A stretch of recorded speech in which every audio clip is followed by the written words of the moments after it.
বাংলাদেশের সর্বশেষ গুরুত্বপূর্ণ আপডেট সংবাদ আপনাকে স্বাগত। শুরুতেই সংবাদ শিরোনাম, পরে বিস্তারিত। শুরুতেই জানাবো, বিগত 15 বছরে শেখ হাসিনার আমলে 3.25 লক্ষ কোটি টাকা লুটপাট হয়েছে।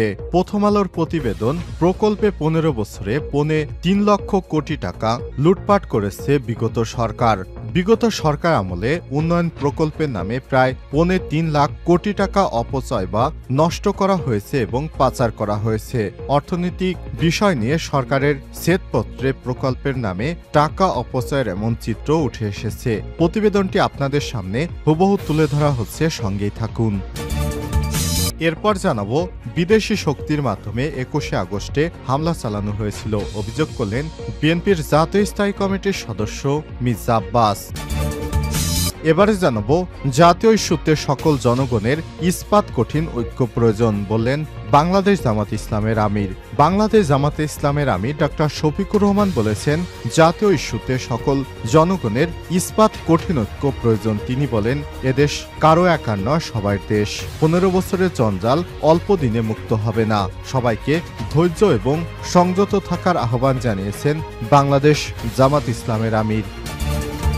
এদিকে পুলিশের গাড়ি থেকে যুবলীগ নেতাকে ছিনিয়ে নিলেন যুবদল নেতা। গাজীপুর সদর উপজেলার যুবলীগের সহসভাপতি রাজু আহমেদকে আটক করে নিয়ে যাওয়ার সময় পুলিশের গাড়ি থেকে ছিনিয়ে নিয়ে যাওয়ার অভিযোগ উঠেছে মামুন শিকদার নামে এক যুবদল নেতার বিরুদ্ধে।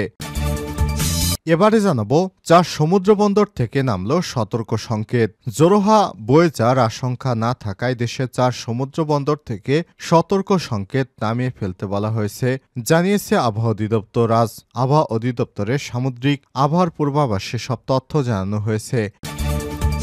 এবং সর্বশেষ জানাবো, পাকিস্তানে ভয়াবহ সংঘর্ষ, নিহত 124। পাকিস্তানের খাইবার পাখতুনখোয়া প্রদেশের কুররাম জেলায় শিয়া ও সুন্নি গোত্রের মধ্যে চলমান সংঘাতে গত 10 দিনে নিহতের সংখ্যা 124 জনে দাঁড়িয়েছে। এই সহিংসতায় আহত হয়েছে অন্তত 151 জন। প্রিয় দর্শক, এতক্ষণ শুনছিলেন সংবাদ শিরোনাম, এবারে বিস্তারিত।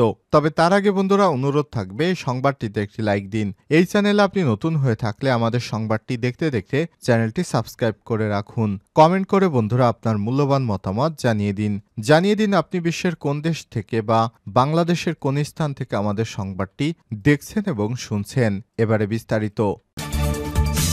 সংবাদপত্রের আলোচিত খবর, প্রকল্পে 15 বছরে শেখ হাসিনা জালিয়াতি করে 3 লক্ষ কোটি টাকা লুটপাট করেছে। প্রতিদিন জাতীয় দৈনিক অসংখ্য খবর প্রকাশিত হয়, সেসব খবর থেকে আলোচিত কিছু খবরের সংকলন করা হলো। ইত্তেফাক, 15 বছরে অকল্পনীয় দুর্নীতি হয়েছে, বললেন অর্থ উপদেষ্টা ডক্টর সালেউদ্দিন আহমেদ বলেছেন, গত 15 বছরে বিশেষ করে অর্থনৈতিক খাতে যে ধরনের লুটপাট দুর্নীতি হয়েছে তা অকল্পনীয় এবং সমাজের রন্ধ্রে রন্ধ্রে ছড়িয়ে পড়েছে। তিনি বলেছেন, ব্যাংক থেকে ডিপোজিট নিয়ে চলে গেছে, যার দৃষ্টান্ত বাংলাদেশে বিরল। তবে অন্তর্বর্তীকালীন সরকার সেটার উত্তরণের প্রচেষ্টা অব্যাহত রেখেছে। এক্ষেত্রে কিছুটা সময় লাগতে পারে। গতকাল রাজধানীর একটি হোটেলে Dhaka chamber of commerce and industry DCCI আয়োজিত প্রাইভেট সেক্টর আউটলুক প্রত্যাশা ও অগ্রাধিকার শীর্ষক বাণিজ্য সম্মেলনে প্রধান অতিথির বক্তব্যে ডক্টর সালেউদ্দিন আহমেদ এসব কথা বলেন। তিনি বলেন, 15 বছরে অনিয়ম দুর্নীতির 3 থেকে 4 মাসে স্বাভাবিক করা সম্ভব নয়। সামষ্টিক অর্থনীতি স্থিতিশীলতা না হলে অন্য সূচকগুলো স্থিতিশীল হবে না। তবে ক্ষয় হয়ে যেতে শুরু করা অর্থনীতিতে স্থিতিশীলতা আসতে শুরু করেছে এবং আরও ক্ষয় হয়ে যাওয়া থেকে রক্ষা পেয়েছে। অর্থনৈতিক সংস্কার নিয়ে তিনি বলেছেন, পলিসি রেট আপাতত বাড়ানো হচ্ছে না, আর বেসরকারি খাতে ঋণ প্রবাহ যেন না কমে সেদিকে নজর দিচ্ছে সরকার। অর্থনীতি স্থিতিশীল হওয়ার বিষয়ে উপদেষ্টা বলেন, বৈদেশিক মুদ্রা রিজার্ভ বাড়ছে, উন্নয়ন সহযোগী ও সংস্থাগুলো ইতিবাচক সাড়া দিতে শুরু করেছে। গত মাসে আইএমএফ, বিশ্বব্যাংকের সভায় যোগ দিয়ে সবার কাছ থেকে ভালো ভালো সাড়া পেয়েছে। সরকার বাজেট সহায়তা নয় বরং বেসরকারি খাতে পাবে ১০০ কোটি মার্কিন ডলার। সালেউদ্দিন আহমেদ আরও বলেন, আমরা এমন পদচিহ্ন রেখে যেতে চাই যাতে পরের সরকার এসে তা অনুসরণ করতে পারে। এটুকু বলা যায়, ভবিষ্যতে কেউ অর্থ পাচার করতে পারবে না, আর বেসরকারি খাতে ঋণ প্রবাহ যেন না কমে সেদিকে নজর দিচ্ছে সরকার। এ সময় তিনি আরও বলেন, কয়েকদিন আগে ২২,০০০ কোটি টাকা দেয়া হয়েছে ব্যাংকগুলোতে। গভর্নর দিতে চাননি, আমি বলেছি দাও, এটা একটু স্থিতিশীল করি। পত্রিকায় আবার লেখা হলো নতুন মুদ্রা ছাপানো হবে, তবে আগে ৬০,০০০ কোটি টাকা ছাপানো হয়েছে, বিষয়টা এমন না। জাতীয় রাজস্ব বোর্ড এনবিআর কর প্রশাসন ও কর সংগ্রহের জায়গাটা আলাদা করার কাজ চলছে বলে জানান অর্থ উপদেষ্টা। এদিকে প্রথম আলোর প্রতিবেদনে বলা হয়েছে, প্রকল্পে ১৫ বছরে ৩.৫ লাখ কোটি টাকা লুটপাট করা হয়েছে। বিগত সরকারের আমলে উন্নয়ন প্রকল্পের নামে প্রায় ৩.৫ লাখ কোটি টাকা অপচয় বা নষ্ট হয়েছে। অর্থনীতি নিয়ে সরকারের শ্বেতপত্রে প্রকল্পের নামে টাকা অপচয়ের এমন চিত্র উঠে এসেছে। প্রতিবেদনে অর্থনীতির বিভিন্ন খাতের পাশাপাশি এডিপির দুর্নীতি, অনিয়ম ও অর্থের অপচয় এ বিষয়ে মূল্যায়ন করা হয়েছে। গত ১৫ বছরে বার্ষিক উন্নয়ন কর্মসূচি এডিপির মাধ্যমে খরচ করা হয়েছে প্রায় ৭,২০,০০০ কোটি টাকা। এর ৪০% টাকা লুটপাট করা হয়েছে। উন্নয়ন প্রকল্পে মূলত রাজনৈতিক চাঁদাবাজি, ঘুষ এবং বাড়তি খরচ দেখে বিপুল পরিমাণ অর্থ লুটপাট করেছে শেখ হাসিনার সরকারের প্রভাবশালী নেতা এবং সুবিধাভোগীরা। বিদেশি শক্তির মাধ্যমে ২১শে আগস্ট হামলা চালানো হয়েছিল অভিযোগ করল বিএনপি নেতা। বিএনপির জাতীয় স্থায়ী কমিটির সদস্য আব্বাস বলেছেন, বিদেশি শক্তির মাধ্যমে ২১শে আগস্ট হামলা চালানো হয়েছিল, এর সঙ্গে বিএনপি জড়িত ছিল না। এছাড়াও এই ঘটনায় তারেক রহমানকে জড়িয়ে মিথ্যা মামলা দেওয়া হয়। রোববার ১ ডিসেম্বর জাতীয় প্রেস ক্লাবে আলোচনা সভায় তিনি এসব কথা বলেন। মির্জা আব্বাস বলেন, ন্যায় বিচারের সময় এসেছে, সব মিথ্যা মামলা থেকে বিএনপি নেতারা খালাস পাবে। গত ১৫ বছরের সঠিক ইতিহাস ডাস্টবিনে ফেলে দিয়েছে আওয়ামী লীগ, তারা ইতিহাস বিকৃত করেছে। এ সময় তিনি বলেন, স্বাভাবিকভাবে আওয়ামী লীগ ক্ষমতা ছাড়লে দেশের অবস্থা আজ এমন হতো না। বিএনপি আশা করছে বর্তমান সরকারের হাত থেকে দেশে গণতন্ত্র ফিরে আসবে। জাতীয় ইস্যুতে সকল জনগণ ইস্পাতের মতো কঠিন ঐক্য প্রয়োজন।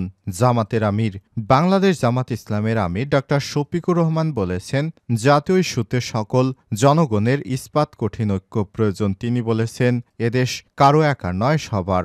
দেশ এখন ১৫ বছরের জঞ্জাল মুক্ত হয়নি, তাই সকলকে ঐক্যবদ্ধ প্রয়াসের মধ্য দিয়ে দেশকে এগিয়ে নিয়ে যাওয়ার আহ্বান জানান তিনি। রোববার ১ ডিসেম্বর সকালে খুলনায় খানজাহান আলী থানা জামায়াতের উদ্যোগে স্থানীয় ইস্টার্ন জুট মিল শ্রমিক ময়দানে কর্মী সম্মেলনে সব কথা বলেন তিনি। এ সময় জামাতের ইসলামের আমির বলেন, আমরা একটা মর্যাদাশীল বাংলাদেশ গড়তে চাই, যে বাংলাদেশ বিদেশে সবাই বন্ধু হিসেবে দেখবে, সবাইকে প্রভু মেনে নেবে না, আল্লাহ ছাড়া কারো কাছে মাথা নত করবে না। যেদিকে হাত বাড়াবো সেদিকেই বন্ধু হাত পেতে চাই, কোনো আগ্রাসীর হাত আমরা দেখতে চাই না। এ সময় তিনি আরো বলেন, আমরা আওয়ামী লীগ দেশের দুটি দেশপ্রেমিক সংস্থাকে ধ্বংস করেছে। প্রথমেই তারা বিডিআর বিদ্রোহের মাধ্যমে ৫৭ জন চৌকস সেনা কর্মকর্তাকে হত্যা করেছে। এরপর জামাত ইসলামের শীর্ষ নেতাদের ফাঁসি দিয়ে এবং কারাগারে রেখে তিলে তিলে হত্যা করা হয়েছে। তাদের সেই অত্যাচার নির্যাতনের জবাব এদেশের শান্তিকামী ছাত্র জনতা জুলাই আগস্টের গণঅভ্যুত্থানের মধ্য দিয়ে দিয়েছে। সম্মেলনে জামাতের আমির আরো বলেন, আওয়ামী স্বৈরাচারের দোসরেরা এখনও দেশকে অস্থিতিশীল করতে উস্কানি দিচ্ছে, তবে সেই ফাঁদে কোনোভাবেই পা দেয়া যাবে না। যতই ষড়যন্ত্র হোক তা ব্যর্থ করে দিতে হবে। তিনি বলেন, দেশ এখনও জঞ্জাল ও স্বৈরাচার মুক্ত হয়নি, তাই জাতীয় প্রয়োজনে সবাইকে ঐক্যের কোনো বিকল্প নেই। পুলিশের গাড়ি থেকে যুবলীগ নেতাকে ছিনিয়ে নিলেন যুবদল নেতা। গাজীপুর সদর উপজেলার যুবলীগের সহসভাপতি রাজু আহমেদকে আটক করে নিয়ে যাওয়ার সময় পুলিশের গাড়ি থেকে ছিনিয়ে নেওয়ার অভিযোগ উঠেছে মামুন শিকদার নামে এক যুবদল নেতার বিরুদ্ধে। আর শনিবার বিকেলে সদর উপজেলার ভাওয়াল ইউনিয়নের মেম্বার বাড়ি এলাকায় ঘটনা ঘটে। আটক রাজু আহমেদ সদর উপজেলা যুবলীগের সহসভাপতি। যুবদল নেতা মামুন শিকদার ভাওয়াল ইউনিয়নের ৪ নম্বর ওয়ার্ড যুবদলের সাধারণ সম্পাদক যুবলীগ নেতাকে ছিনিয়ে নেওয়ার ঘটনায় যুবদলের সাধারণ সম্পাদক মামুন শিকদারকে ইউনিয়ন বিএনপির পক্ষ থেকে কারণ দর্শানোর নোটিশ পাঠানো হয়েছে।